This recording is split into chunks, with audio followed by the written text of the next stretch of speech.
Hello everyone. Today we will look at some points which can come in your AIEPGT exam regarding the stomach physiology.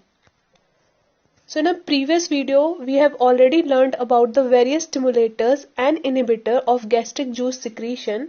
So let's revise them.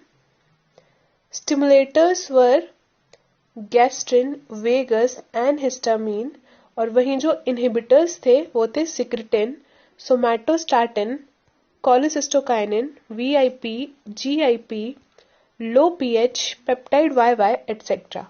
Okay. Then we have gastric acid output. इस पे direct question बन जाता है कि किन किन condition में बढ़ जाता है और किन किन कंडीशन में घट जाता है गैस्ट्रिक एसिड आउटपुट. तो it is increased in the duodenal ulcer and in the ZES यानी Zollinger-Ellison syndrome. Zollinger-Ellison syndrome is basically a gastrinoma in which we have triad of gastric hypersecretion, peptic ulcers and pancreatic और duodenal tumors. ठीक, जिस तरह से गैस्ट्रिनोमा होता है उसी तरह से एक और ट्यूमर होता है that is known as the insulinoma. और इंसुलिनोमा का भी एक ट्रायड होता है जिसका नाम होता है विपल ट्रायड. और जैसा मैं बता चुकी हूँ पहले भी कि जितनी भी नाम वाली चीजें हैं वो बहुत इंपॉर्टेंट है, तो ये दोनों ट्रायड बहुत ही ज्यादा इंपॉर्टेंट है MCQ के पर्पज से. Okay. Then we have two conditions in which the gastric acid output is decreased. First is the vagotomy. Why? Because in vagotomy the parasympathetic supply is cut, due to which gastric secretion decreases. And then we have the pernicious anemia. Pernicious anemia जो होता है वो एक autoimmune disorder है in which the antibodies are formed against the parietal cells, and the parietal cells are responsible for the production of HCl. So obviously HCl production will decrease. So these were the two points which can come in your exam. Okay.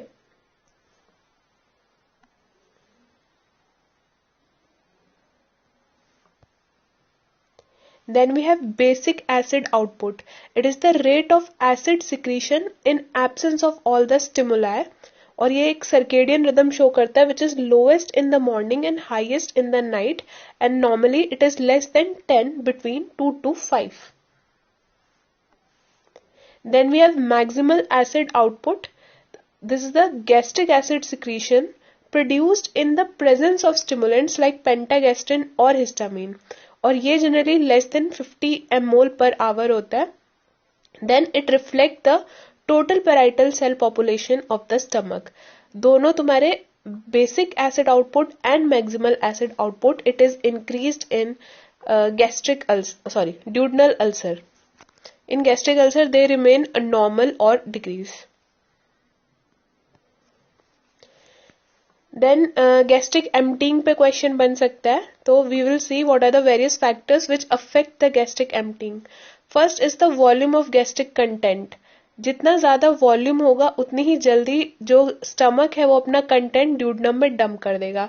Second we have the consistency of gastric content. Liquid जो चीजें होंगी वो ज्यादा जल्दी dump होंगी into the duodenum as compare to the solid and undigestable food. Then we have the chemical composition. Chemical composition में भी carbohydrate सबसे पहले डंप होगा, then we have the protein और लास्टली कहीं जाके फैट होता है. Okay.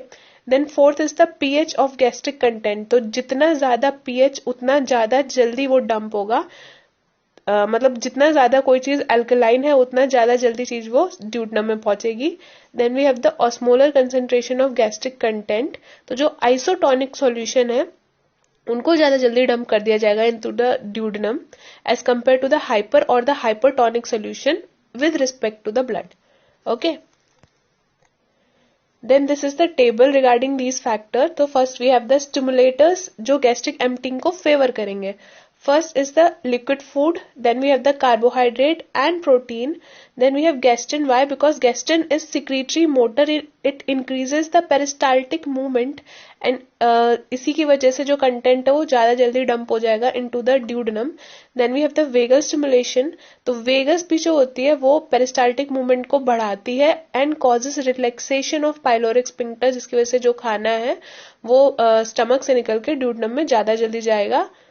Then we have the factors which delays it. So first is the solid food, then we have the fat, and all the factors which were responsible for decreasing the gastric secretion वो factors भी responsible होते हैं for delaying gastric emptying, like CCK, secretin, GIP and acid in the duodenum. Okay, these factors can come in your exam. Then we have various functions of stomach. Generally इस पे question नहीं बनता है.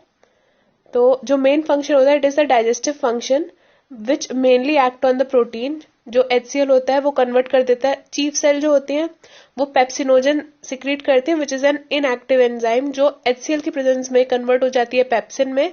And pepsin जो होता है it act on proteins and convert them into proteoses, peptones and polypeptides. Likewise थोड़ी और एंजाइम्स होती हैं, उनका भी एक्शन इस टेबल में दिया हुआ है. Then we have the haemopoietic function. तो हमने ऑलरेडी पढ़ा था कि जो पेराइटल सेल्स होती हैं they secrete intrinsic factor of castle. And intrinsic factor of castle is very important for the absorption of vitamin B12. And vitamin B12 is important for the DNA maturation या DNA synthesis which is responsible for maturation of RBC. तो अगर vitamin B12 नहीं absorb होगा तो RBC mature नहीं होगा and it will lead to anaemia. To be more precise it will lead to pernicious anaemia. Then we have function of mucus. तो जो mucus है वो उसको HCl से भी प्रोटेक्ट करके रखता है क्योंकि उसका एल्कलाइन नेचर होता है, और एज वेल एज उसको पेप्सिन से भी प्रोटेक्ट करके रखता है क्योंकि उसकी काफी हाई विस्कोसिटी होती है. Okay, then we have function of HCl. तो it activate the pepsinogen and convert it into pepsin जो फिर प्रोटीन्स पे एक्ट करता है. Then it also has bacteriolytic action and it provide acidic medium for various other enzyme to act. So this was it. I hope you liked the video. Please like it, share and subscribe.